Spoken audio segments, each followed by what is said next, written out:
Breaking tonight, the U.S. seizing an oil tanker off the coast of Venezuela in a major escalation with that country. President Trump saying more action is coming. The video just released U.S. federal agents dropping down from a chopper, guns drawn, overtaking the massive ship. The U.S. now targeting the country's largest revenue source after months of deadly strikes on alleged drug boats. What we're learning about the operation and what could happen next. Also tonight, state of emergency, catastrophic floods pummeling the Pacific Northwest, mudslides trapping cars, communities cut off as waters rush in, new evacuations underway. Our reporter live at the scene. Stock markets surge, the Dow up nearly 500 points as the Fed cuts interest rates and suggests the economy will only strengthen in the years ahead. What it means for your wallet. NBC exclusive, our reporter is there when ICE agents raid a house with guns drawn, detaining alleged undocumented immigrants in Minneapolis. Airport scare, a car racing down a busy airport tarmac, speeding by commercial planes. What we're learning about that driver. The troubling DoorDash delivery caught on camera, a driver appearing to spray something near a meal, leaving a woman choking on her Arby's order. And Japan's micro cars, they're pint-sized and cost just $10,000. President Trump wants them here, but would they catch on? We'll explain. Plus, for the first time in 3 decades, Miami electing a Democratic mayor. She joins us live to discuss her decisive win and what it signals for the future of the party. Top story starts right now.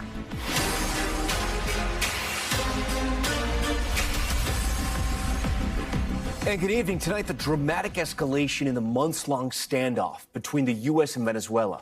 President Trump announcing the U.S. has seized an oil tanker off the coast of that country. A new video just in shows the entire seizure unfolding. Take a look. You see the chopper hovering over the ship, the Coast Guard rappelling down onto the tanker, guns drawn as they storm the main compartment. Attorney General Pam Bondi says the boat was used to transport oil from Venezuela and Iran. President Trump calling the oil tanker, quote, the largest one ever seized, and suggesting tonight there could be more action.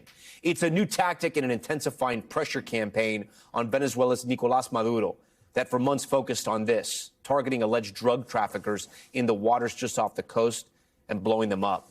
Since September, the U.S. has launched at least 22 strikes, killing more than 80 people. The offensive has been criticized by lawmakers on both sides, who argue the strikes need to be approved by Congress. But what's so significant about the tanker seizure is that it hits at the heart of the country's economy. That, according to OPEC, oil accounts for more than 80% of Venezuela's exports. The big question tonight, where will things go from here? Our Garrett Hake leads us off. Tonight, an elite Coast Guard team rappelling out of helicopters onto the deck of an oil tanker off the Venezuelan coast, executing a seizure warrant, according to Attorney General Pam Bondi, who says the tanker was part of an illicit oil shipping network supporting foreign terrorist organizations, transporting sanctioned oil from Venezuela and Iran. We've just seized a tanker on the coast of Venezuela, a large tanker, very large. Largest one ever seized, actually.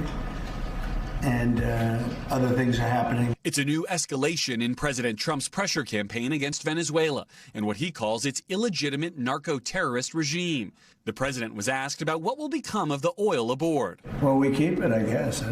It comes amid President Trump's war on drug cartels, sending America's largest aircraft carrier to the Caribbean and striking 22 boats the U.S. says were smuggling drugs, killing at least 86 people. The president earlier offering this warning to Venezuela's authoritarian leader, Nicolás Maduro. His days are numbered. Maduro today saying it's not a time for cowards, it's time for combat. President Trump also suggesting his drug war could expand to neighboring Colombia, speaking directly to that country's president. And I hope he's listening. He's going to be next. Yes, Mr. President. Because we don't like people when they kill people and they sell drugs. All right, Garrett Hake joins us tonight from the White House. Garrett, should we expect to see more of these kinds of seizures? There's reporting out there tonight that this warrant in this case took about 2 weeks to get through to a judge. Yeah, Tom, and I talked to a senior administration official tonight who said there are no other similar warrants who've been approved yet, so you have probably that kind of timeline at least before we could see any other actions like this. The administration official stressed that this is a boat that had been shipping oil from both Venezuela and Iran in the past, although it's not clear exactly where its cargo was headed today. And Tom, just a short time ago, the Venezuelan government put out a statement about this seizure, calling it a brazen act of international piracy. Tom? All right, Garrett Hake leading us off tonight here on Top Story. Garrett, thank you. Now to the powerful atmospheric river bringing heavy rain to the Pacific Northwest.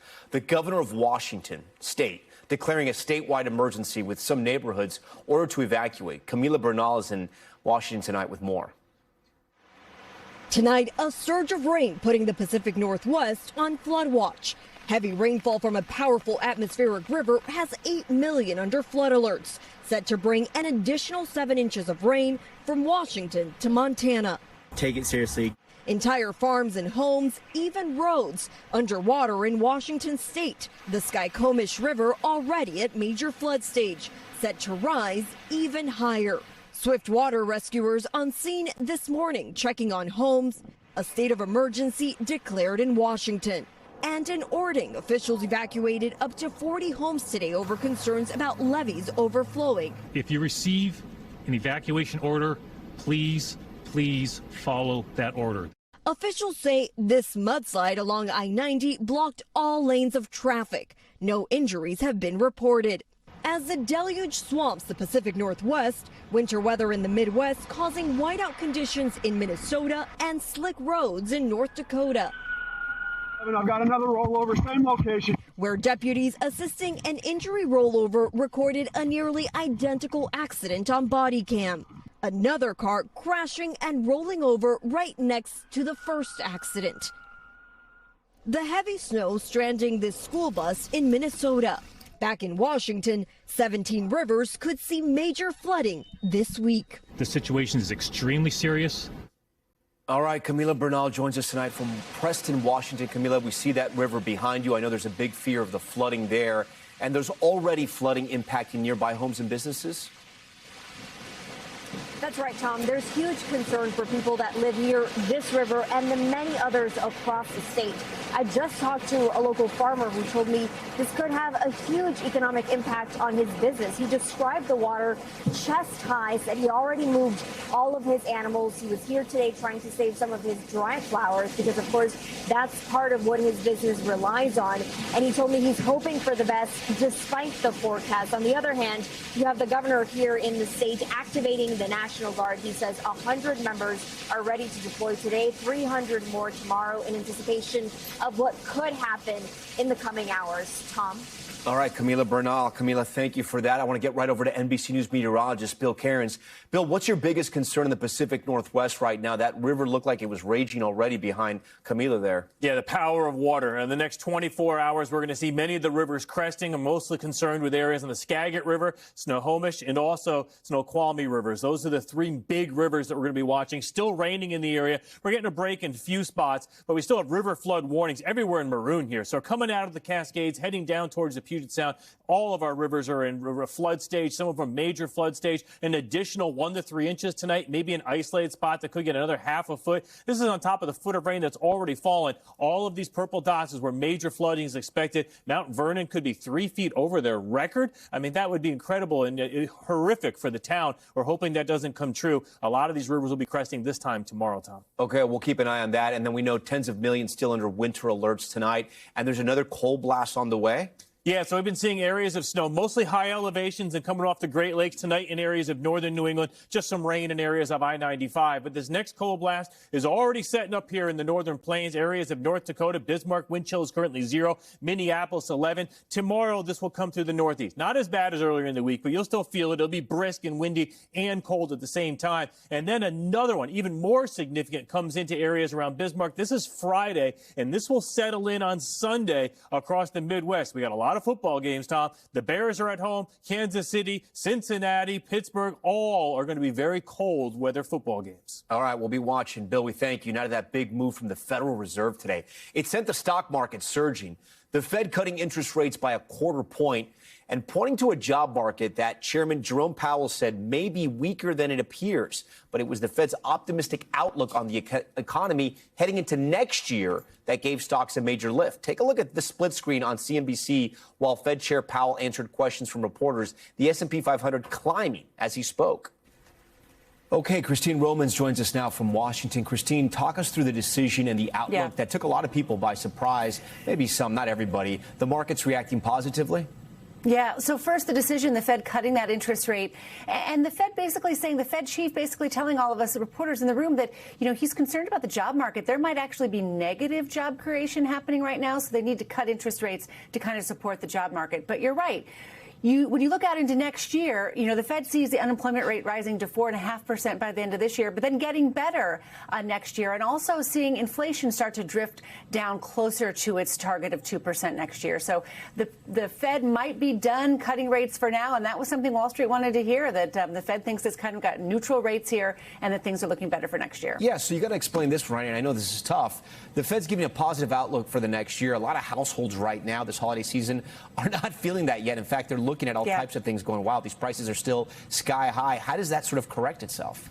And I asked the Fed chief that question directly. I said, how sustainable is this so-called K-shaped economy, right, where you've got wealthy people who are driving so much of the spending and middle and lower income Americans who are really struggling? And the Fed chief told me, look, it's very clear that people are tightening their belts, and people with lower income and paycheck to paycheck Americans are having a harder time dealing with that pile of 5 years of rising prices. He said it's clearly a thing. How sustainable is it? He said he doesn't know, but he said that his job is to try to really grow the job market, grow wages, so when the economy is strong, it can pick up the slack and improve over situations like that. All right, Christine Romans from D.C. tonight. Christine, thank you. Now to an NBC News exclusive, an inside look at ICE operations in Minneapolis. Our cameras and team were there as officers in tactical gear swarmed one home, arresting someone inside. The operation comes as ICE officers there and across the country face new scrutiny. Here's Gabe Gutierrez. Tonight, ICE agents in frigid Minneapolis as they surround this home, looking for a suspect charged with criminal sexual conduct. ICE says that they tried to stop an undocumented immigrant, but he ran back inside his house. They've now returned with a tactical team and a warrant.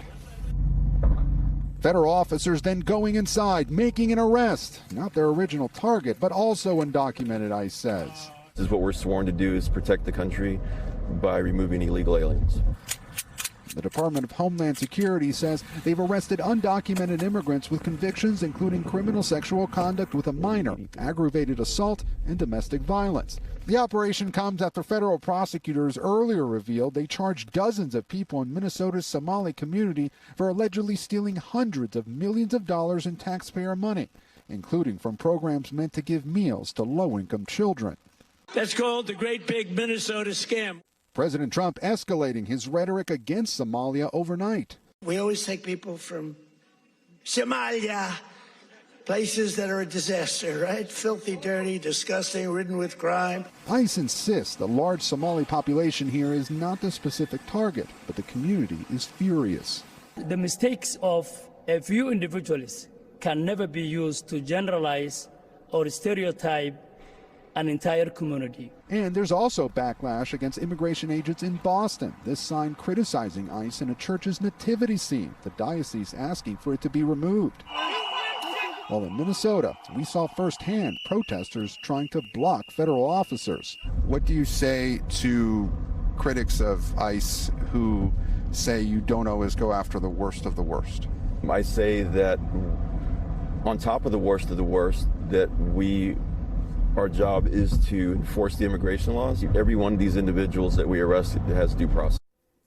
All right, Gabe Gutierrez joins us tonight from Minneapolis. So, Gabe, you were there reporting along with those ICE agents all day. What more did they tell you about the operation? What did you learn from spending the day with them? Well, Tom, the Department of Homeland Security now says that since this operation began on December 1st, there have been more than 400 arrests. Just today, there were 50 arrests really throughout the region, and around 100 agents, federal agents, have converged here in the Minneapolis area from really around the country. Now, Tom, it was very interesting today to see we've embedded with ICE agents before in different places, but I can tell you it felt much more tense here when it came to some of the protesters that showed up on the scene.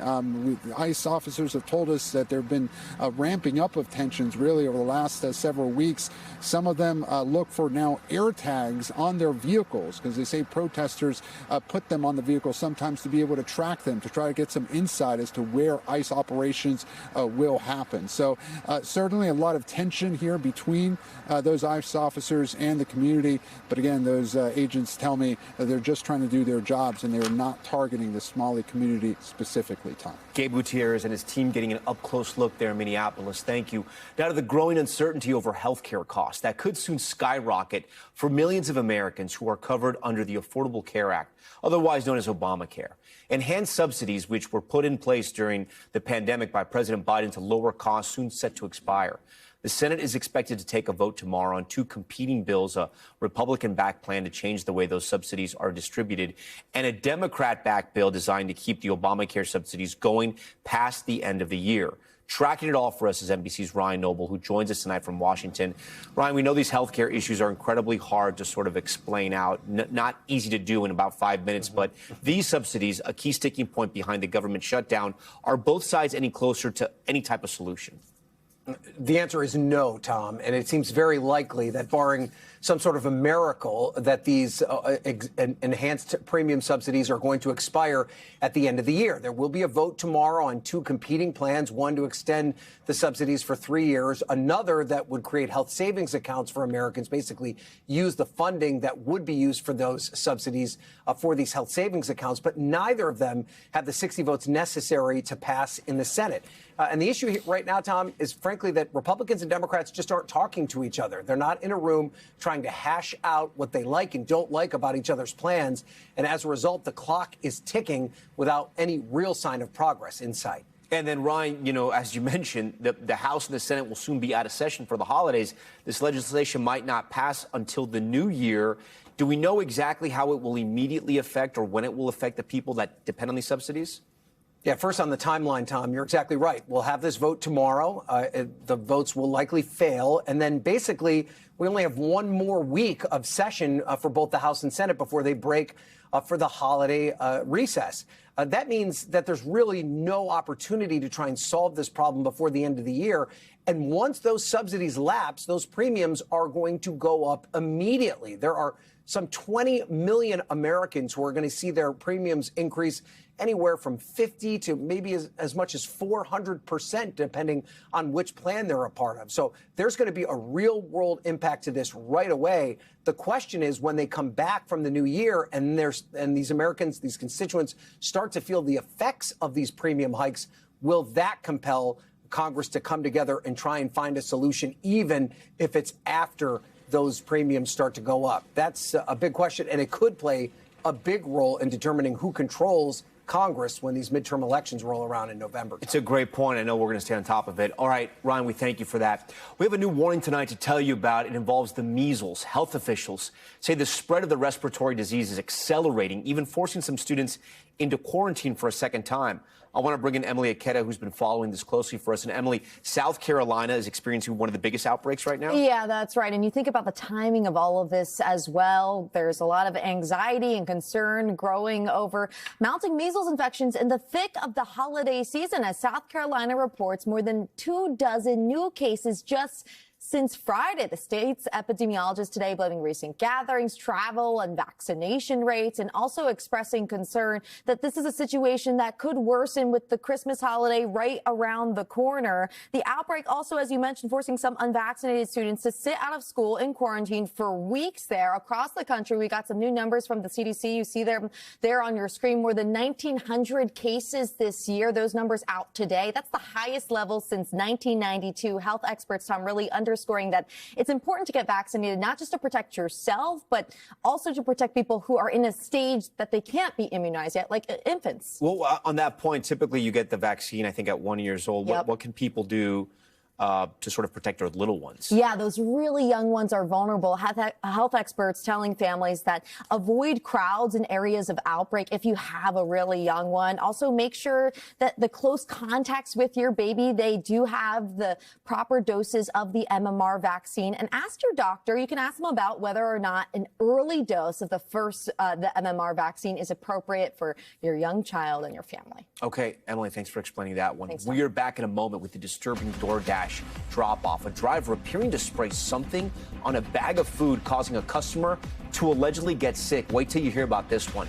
And growing controversy at a Colorado school. A teacher there suspended after posting online about a textbook that was pulled from the shelves. We'll explain.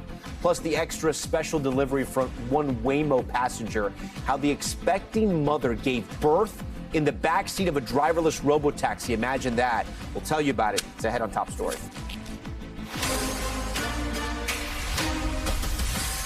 We're back now with an incredible story out of San Fran. A pregnant woman giving birth while in the back of a Waymo robotaxi, which then took her to the hospital. Here's NBC's Liz Kreutz.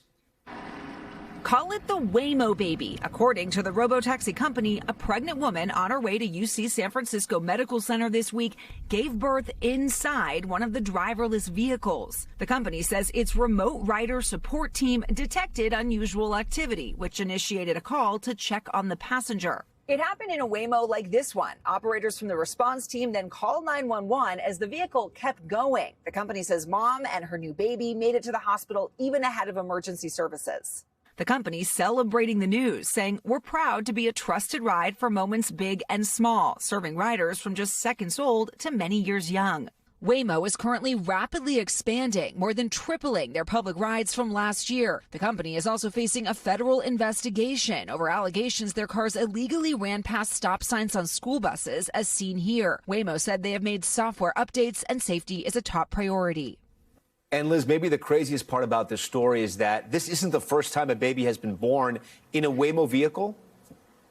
Yeah, Tom, in response to this story, Waymo put out a statement saying, by the way, it's actually happened once before. It's happened in Phoenix, which is another city where these Waymos operate. Waymo has not revealed the identity of that mom nor the mom in this situation here in San Francisco, but we do know that it seems like all went well. Mom and baby made it to the hospital and now have quite the story to tell. Oh, Tom. yeah, what a story. Okay, Liz, we thank you for that. We're going to move on now to Indiana, where a couple says they caught their DoorDash driver tampering with their food in a very strange way. Footage appears to show the delivery person spraying something onto the order right in front of the doorbell cam. Authorities are now investigating. George Solis has the video and the story on this one. Tonight, a DoorDash delivery gone wrong. Authorities in Evansville, Indiana, watching this disturbing incident caught on Mike Cardin's doorbell camera. Watch as a delivery person appears to set down their food, then spray an unknown substance. My wife went outside to get the bag, and she came inside and set it on the counter. She started eating and started coughing and choking. The couple ordering delivery from Arby's via DoorDash. This was the order, 2 sandwiches and a side. Cardin says his wife had only taken 1 bite when she realized something was wrong. There was something red, something sprayed on the bag, like the bag had been tampered with. And that's when I went back and checked the video footage and seen that 100% our food had been tampered with. The Vanderburgh County Sheriff's Office is investigating the incident. What charges could an individual face should this all hold up? If it appears as what occurred happened, potential charges could range from battery as a misdemeanor all the way up until food tampering as a level 5 felony. Cardin telling NBC News the doorbell video recording glitched and 4 seconds are missing. The sheriff's office says they see no indication that the video is inauthentic. We're going to make sure that we correctly identify the person and give them a chance to explain themselves. DoorDash telling NBC News in part, the Dasher's access to the platform has been permanently removed, and our team is standing by to support law enforcement with any investigation. Now Cardin, still shaken, trying to make sense of an act he says must have been malicious. We're obviously pretty sure it was pepper spray, but this could have been fentanyl, it could have been rat poison, it could have been hornet spray for all we know. Who knows what it could have been. Are you ever going to order from any other food third-party service again? I very seriously doubt it. We already turned our DoorDash subscription off. I know that my family will be more safe if I just go pick up my food myself. George joins us now from Miami. George, is the couple still sick? Yeah, Tom, so they're still feeling a little bit under the weather. Now, they say that they were already sick when this all happened. This obviously made it a whole lot worse. They're actually going to the doctor just to make sure they end up with a clean bill of health. Yeah, no, I hear you about that one. And then what charges could that person be facing if, they investigate and there's a crime committed here?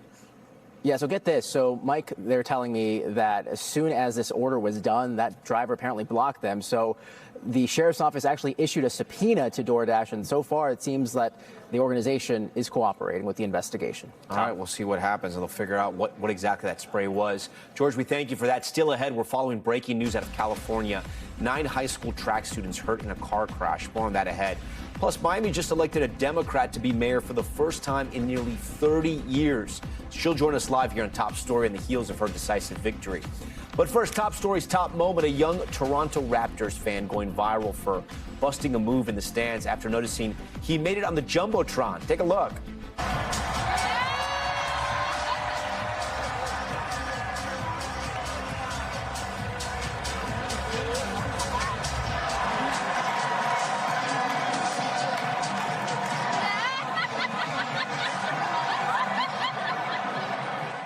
There we go. The adorable moment later shared on the NBA's official Instagram account. The parents of the 2-year-old Damien tell us they were at the game enjoying a family night out when their little guy took over. All right, stay with us. More news on the way.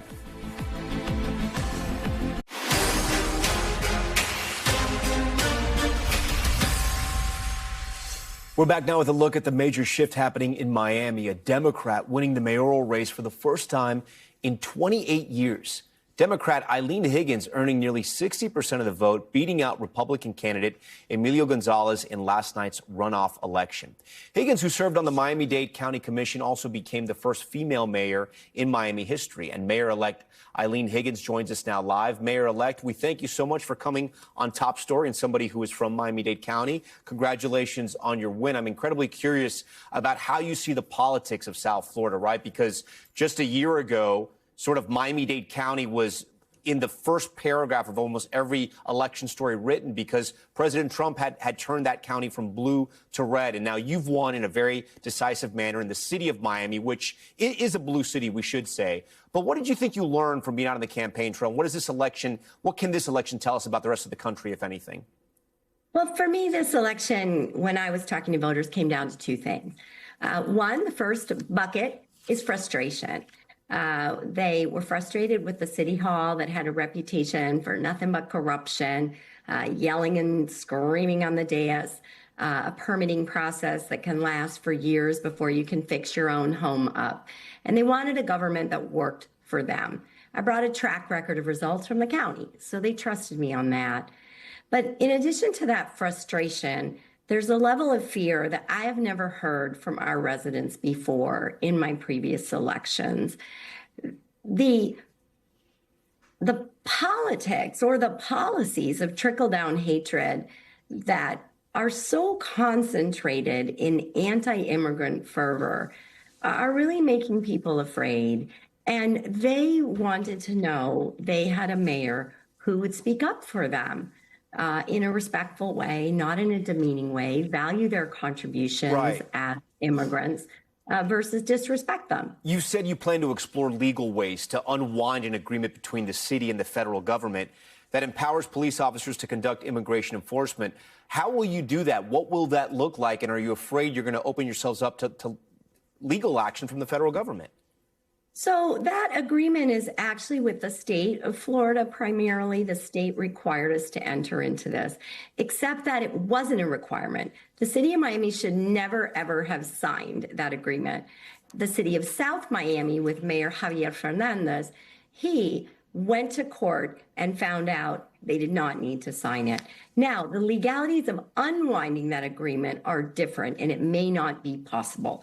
In which case, what I will do as mayor is make sure, obviously, we follow the law, but we are going to have as minimal impact and as minimal involvement in immigration enforcement as legally possible, because that's not the job of local law enforcement. We're supposed to protect schools and make sure kids feel safe in their parks and that people can walk home from public transportation at night. We're not supposed to be picking up people's family members on the street, particularly under the kind of regime of immigration ideas that Mayor-elect, they're implementing now. It sounds like you're going to take President Trump head on this. The federal government is completely in charge of this. And President Trump and I have found common ground on a number of things. For example, both in the first term and the second term, he has been not just helpful, he's actually given hundreds of millions of dollars for 2 mass transit projects that I've championed, one of which has just opened. So when I can work with the president and collaborate on things where we find common ground, like infrastructure, I'm going to do it. But let's be clear here. Yeah, no, I get that, and I appreciate that. But let's be clear here. Do you not want ICE agents in the city of Miami? I do not want ICE agents in the city of Miami. Let me be clear. We have one of the lowest crime rates in the United States of America. That's why this is a fabulous place to live. It's because our community policing strategy works. And guess what? Most of our residents were born in a different country. That means we do not have criminals that are immigrants here. We have hardworking people, family members, mothers, fathers, parents, school children. We are perfectly capable of maintaining a safe and vibrant city and a wonderful economy on our own. Another focus of your campaign, as well as your opponents, was affordability, right? It's going to be the issue of the midterms. It was the issue of the last election. Miami is one of the most expensive places to rent in the U.S., recently ranked number 6 by Zumper, with a one-bedroom median rent of $2,600. And that number is growing at a faster rate in Miami than nearly any other city in the country. What's your plan to slow that down? So we have been at the tip of the spear in the affordability crisis when it comes to housing. One of the reasons the residents decided to select me is I tackled that issue head on as county commissioner. And in my terms as commissioner, I have already built and opened over 4,000 units of affordable and workforce housing. And so when I talked about the fact that we're going to build more affordable housing, I didn't talk about it. I was able to show people I've done it. They can tour these places, and many people are living in them. So they know that when I promise I'm going to work on something, I do that. They liked what I did at the county on making sure we're accelerating construction of affordable housing units, and that's exactly what I intend to do as mayor. Your predecessor, Mayor Francis Suarez, ran for president. He was there at City Hall for a very long time. How is your administration going to be different? So Francis has done a great job at making sure that we're attracting new businesses to come to Florida, particularly in the technology sector. We're going to continue to do that because if you're not embracing the future economy, you're fading into the past. But I'm going to be a full-time mayor. I am not going to have any outside employment. So the people that work at the city of Miami should expect to see me at City Hall every day. And that's how we're going to deliver better services for our residents. That's how we're going to fix the broken permitting system. That's how we're going to accelerate affordable housing. That's how we're going to make sure that drainage projects are built more quickly so our streets don't flood. I'm a mechanical engineer by training, so I really look forward to getting into City Hall and getting to work in a way that's different than our previous mayor. Mayor-elect, I love Miami, so I wish a lot of luck to you, and I'm sure you'll be back on Top Stories soon. We thank you for joining us live tonight. Thank you very much. Yeah. Now to Top Stories newsfeed. We start with breaking news tonight. Several students on a high school track team in California struck by a car. This was the scene in Anaheim, a car jumping a curb and plowing into a wall. Police say at least 9 students were injured and 3 were immediately transported to area hospitals for their injuries. Authorities are investigating a 27-year-old driver for a possible DUI. An update on that deadly shooting at Kentucky State University. Authorities identifying the student killed as 19-year-old Dejon Darrell Fox Jr. They say another student is still in critical condition. And here's the suspect, 48-year-old Jacob Lee Bard, who's now facing a murder charge. The university says it's suspending all classes, final exams, and campus activities for the rest of the week. And caught on camera, a car speeding past planes and workers on a tarmac in California. Look at this. Watch as the vehicle flies by the aircraft. At John Wayne Airport, officials say the driver was a contract security guard. We're told they were having a possible medical emergency and later taken to a hospital. The incident apparently didn't impact any operations at the airport. And Beyonce is heading back to the Met Gala after a decade hiatus, but this time she's returning as co-chair. She'll be hosting alongside Venus Williams, Nicole Kidman, and Vogue's Anna Wintour. The dress code has yet to be announced, but it's expected to coincide with the event's theme of costume art. The Met Gala is scheduled for May 4th, right here in Manhattan.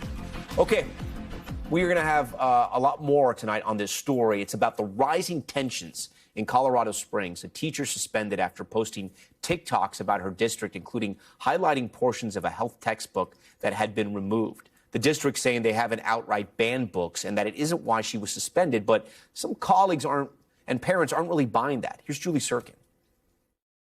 Free Dr. G! Free Dr. G! Dr. Angel Givler-Vyers, known in Colorado's 11th school district as Dr. G, isn't shy about using her voice. They said that they are investigating my social media. The 5th grade literacy teacher was pulled out of her classroom nearly 3 months ago. I was barely keeping it together, but I didn't also want to worry my kids. She was placed on indefinite suspension. The letter said that I could not be on District 11 property. I could not talk to any D11 employees, parents, or students. Effective immediately. Effective immediately. The district won't say which social media posts led to discipline, but over several months, the mom of 4 has posted on TikTok to bring attention to what she says is taking place in the Colorado Springs area, including censorship. Her videos racking up more than 500,000 likes. A new high school science health curriculum came in. The books came in. When they were given to the teachers at the high school, they were said, oh yeah, this chapter was cut out. Here you can see the whole section of pages is gone, just cut out. Another example, this email sent by the chief of curriculum obtained by NBC News, telling teachers they are pulling Frederick Douglass, who was known for his powerful anti-slavery activism. If teachers taught the opening, the email said, they can stop there. I think that most people don't understand what's happening in the classroom. After the email was leaked, all of a sudden they were told that they would get a new section for Frederick Douglass, and it would be taught in the spring to align with Black History Month, but nobody has seen it. The school board has an overwhelmingly conservative majority, thanks in part to right-wing activist groups that rallied attention and millions of dollars to these local elections around the country. The local chapter head of Moms for Liberty knew about Dr. G's case, accusing her of having liberal views and telling NBC News in a phone call about a personal library she kept in the classroom. I mean, what's your reaction to that? I do have a very substantial library in my classroom as a reading teacher. I have to find books that somebody is going to love, right? What do you think their goal is? To silence me.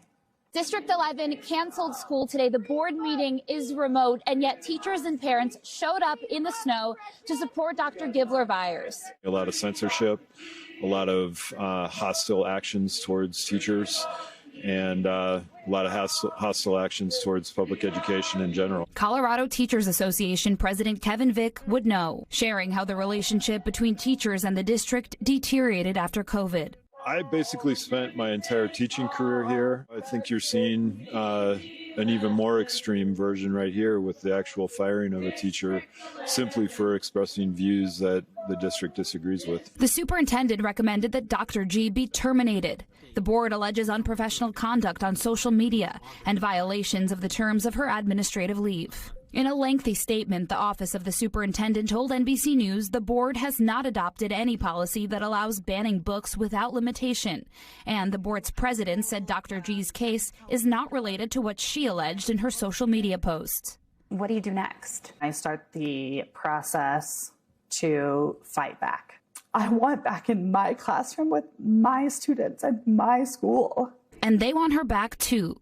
My child is always going to know the day that her teacher got pulled out of the classroom. Moms for Liberty national mission is to empower parents to defend and protect their parental rights. But Amanda Brown says she doesn't need outside groups advocating on her behalf. I can do my own research. We have faith in the education system.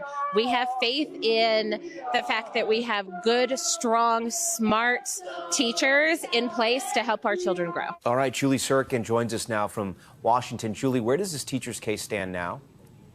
Yeah, well, I was texting with Dr. G, as she's known, a little back and forth over the last week. And look, the final point here is that they've officially moved to dismiss her. They sent her this letter of intent earlier this week. She immediately objected to it. There was going to be a hearing. This process, by the book, could take 100 days, but her lawyer that I spoke to expects it to take much longer. They expect her to be out of the classroom until at least April, Tom. She has to go back in a couple of days and retrieve all of her personal items. I was texting a little bit with her today, and she said, at no point did I violate any board policies or laws. I stated my personal opinions on my personal social media, as I'm rightly allowed to do. And then she sent me a tearful emoji saying, I just want to be back in the classroom with my students. And I think that's what stood out to me most, just how much she prides herself in being in the classroom, how much she loves her kids, how much she loves teaching them how to read. It's a community that is mixed. There's a lot of kids with disabilities, she told me. There's a lot of military families in her district. And sometimes she says it's her classroom that's the only outlet for these students. I was talking with her union, Tom, and they did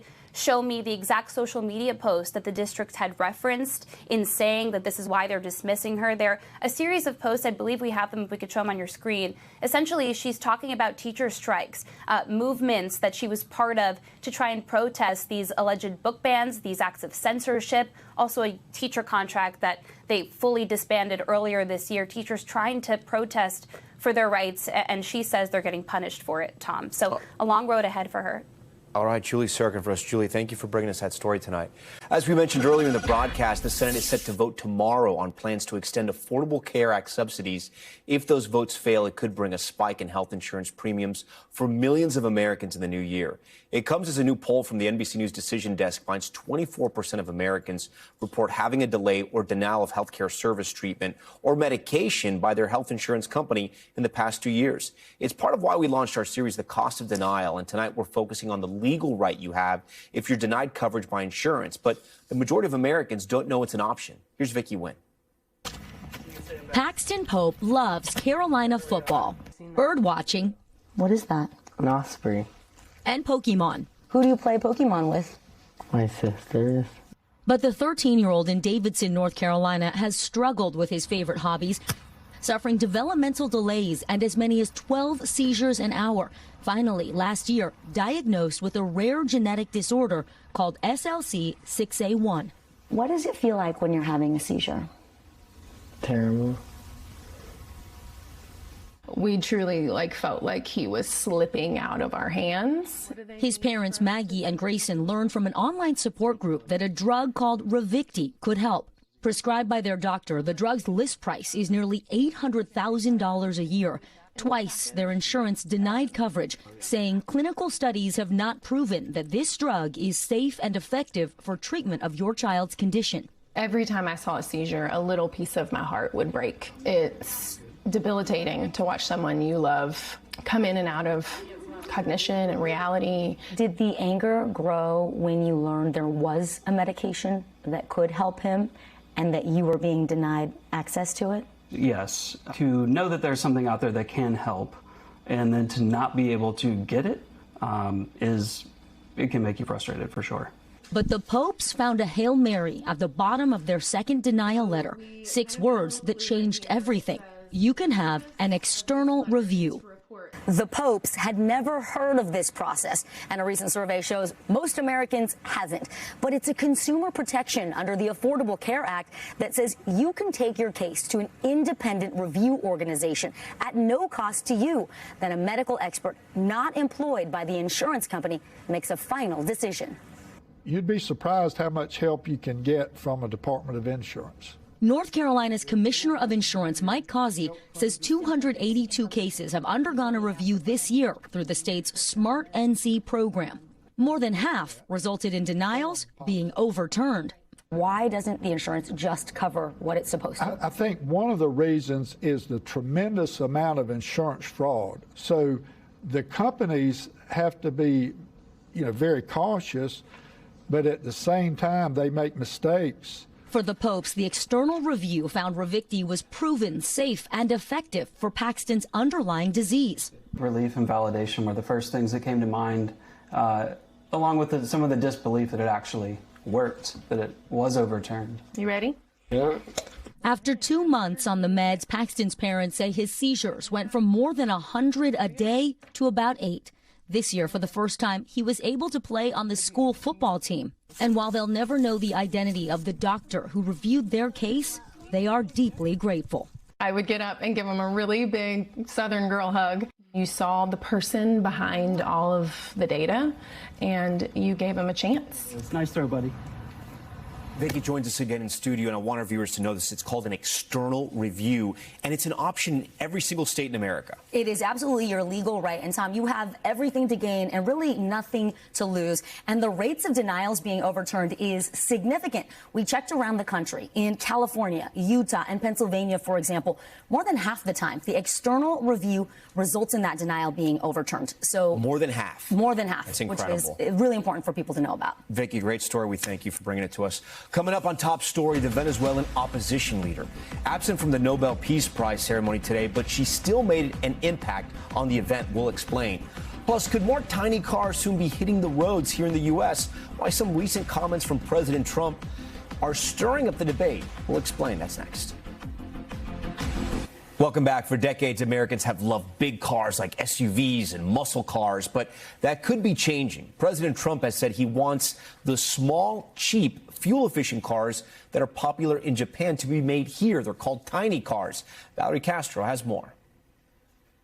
In a country where everything is supersized, a new push for pint-sized cars, popular in Japan from President Trump. They have a very small car, sort of like the Beetle used to be with the Volkswagen. They're very small, they're really cute, and I said, how would that do in this country? The president praising K cars, an affordable and ultra-compact category of vehicles. They're usually about 11 feet long, 5 feet wide, and less than 7 feet high. That's about 7 to 8 feet smaller than a full-size SUV, 8 to 9 feet smaller than a pickup truck, and next to a semi, it's a fraction of the size. On average in Japan, a basic model costs about $10,000. First car I got, that's the Mitsubishi Pajero in that exact color, so that's how I got started. Brandon Savaka is a K-truck enthusiast. They're functional, and they're very practical. You're not going to be able to beat the gas mileage. You're not going to be able to beat the functionality in a city, in a parking, in a garage. He spent about $5,000 on his first K-truck and had it imported from Japan. And it was kind of a gamble. It was, let's send off, $5,000 and hope and pray that something comes in return. I waited like 3 or 4 months, and then it arrived. Now he helps others navigate the import process, but the president pushing for them to be manufactured in the U.S. Posting on Truth Social, I have just approved tiny cars to be built in America, something experts say might not make sense financially for U.S. automakers. The general cost for making a vehicle does not vary that much between a small car and a big car. So if you're making a small car and your cost is pretty similar, but your price is much lower, you're losing money. And currently, the newest models don't meet all U.S. federal safety regulations like high-speed crash testing or emission standards. You have to add on the expenses of altering the vehicle to meet the safety standards of today's vehicles are substantial. Many watching closely to see what comes down the road. Valerie Castro joins us now. Valerie, if my passion is a tiny car, if I want one of these after seeing that story, how hard are they to get and how much do they cost? So right now, the only way to get one legally imported and be able to drive it in the U.S. is it has to be at least 25 years old, and then it falls under a classic car provision, which means the federal standards for safety and emissions do not apply. So that's 2,000. That's not too bad. Okay. So that's the only place way that you would be able to do it right now. In the future, those safety standards would have to change. Our car enthusiast says if you do want to buy one of those older ones, it can cost you anywhere from $5,000 to $20,000. You'll have to find one in Japan and then find a broker to help you along with the process of and that's one of the shipping. arguments, right? Like they're a very cheap car as well. So we'll see if they get legalized here. Thanks so much for that, Valerie. Great story. Now to Top Stories Global Watch. We start in Morocco, where at least 22 people are dead after 2 buildings collapsed overnight. Here you can see the aftermath as search and rescue crews comb through the debris. Authorities say 16 people were hurt, taken to the hospital. The cause of that collapse is still under investigation. And the Venezuelan opposition leader, Maria Corina Machado, officially awarded this year's Nobel Peace Prize. But she did not attend the ceremony in Norway. Instead, her daughter accepted the award on her behalf. Machado had been hiding for more than a year, ever since the regime of President Nicolás Maduro claimed he won last year's election that was widely criticized as being rigged. And worldwide, Italian food is one of the most well-known and loved cuisines, of course. But now it's getting a whole new level of recognition. The UN's cultural agency, UNESCO, adding Italian cooking to the list of the world's intangible cultural heritage. It didn't mention any specific dishes like pasta or maybe even pizza, but the list did highlight the cultural importance that Italians place on cooking and eating. Yes, they do. We thank you for watching Top Story tonight. I'm Tom Llamas in New York. Stay right there. More news on the way.